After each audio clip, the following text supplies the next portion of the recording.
Este es México. En los últimos años, ha vivido graves escenarios de violencia que han dejado miles y miles de muertos y desaparecidos. El último escenario grave sucedió en Oaxaca, al sur del país. El 19 de junio del 2016, fueron asesinadas al menos 11 personas por policías federales y estatales con armas de alto poder, en el intento por diluir una manifestación. Este conflicto ha dejado más de 60 presos políticos en el estado. Los maestros y pobladores se manifestaban contra la reforma educativa, como en muchos lugares del país.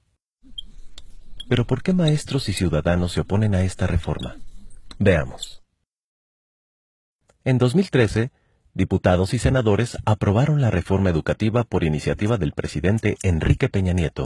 Lo hicieron protegidos por miles y miles de granaderos. Bueno, aquí solo pondremos unos cuantos. Las protestas ya existían, pero no les importó escuchar las voces de especialistas en el tema, maestros y padres de familia.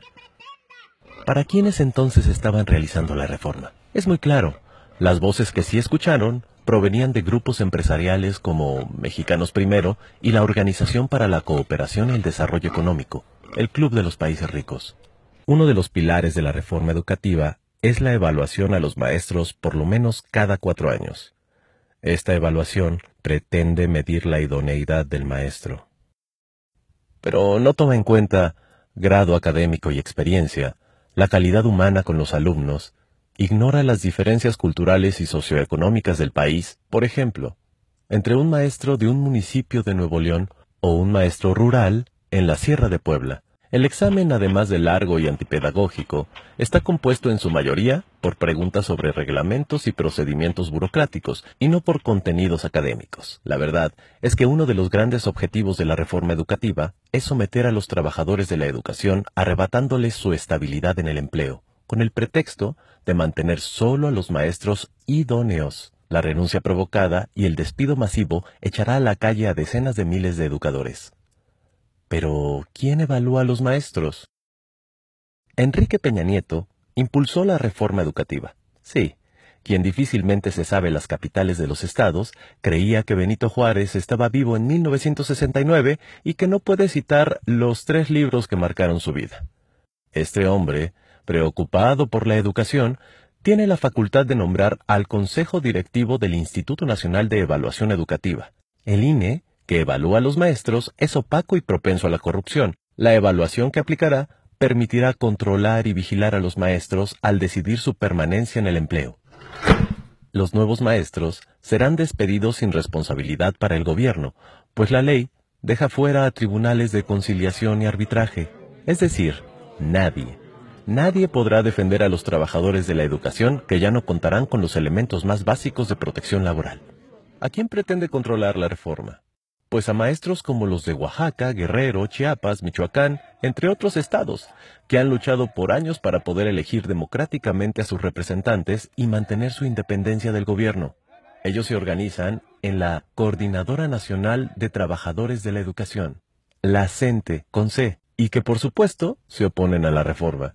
Es la disidencia del Sindicato Nacional de Trabajadores de la Educación, el CENTE, con S. Por años, la cúpula de este sindicato ha sido un aliado cercano de los gobiernos, llegando al grado de ser una agencia de fraude electoral. Este sector es el que más ha participado en venta de plazas, corrupción y fraudes. Su exlideresa hoy está presa. Este gremio, como es obvio, sí está de acuerdo con la reforma educativa. Los maestros de la CENTE se oponen porque además abre las puertas a la privatización de la educación pública. Esta reforma plantea la autonomía de gestión.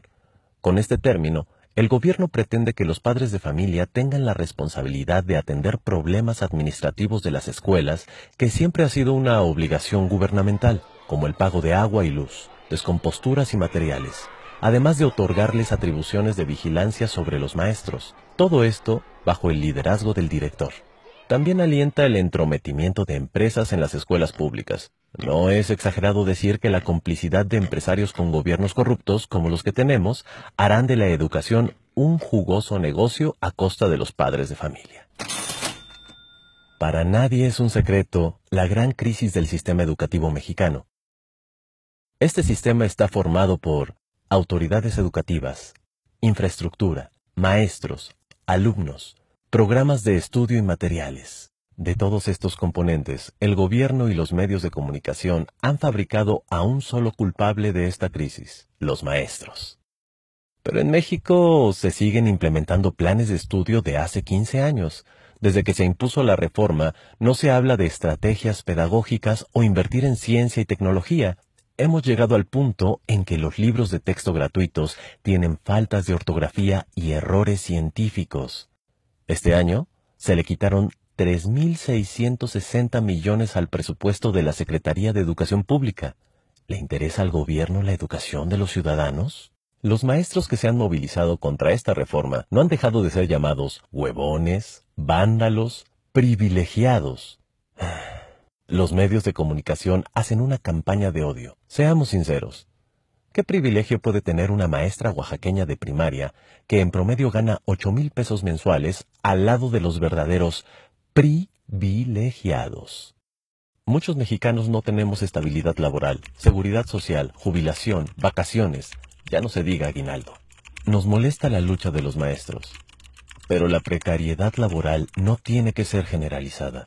En lugar de oponerte a los maestros en lucha, quizás sería buena idea recobrar juntos los derechos que nos han quitado. En conclusión, la reforma educativa es una contrarreforma porque nos regresa al pasado. No es educativa, pues no intenta mejorar la educación. Es una triste ley que lesiona el derecho de los maestros y abre las puertas a la privatización. Por eso digo, yo estoy con los maestros.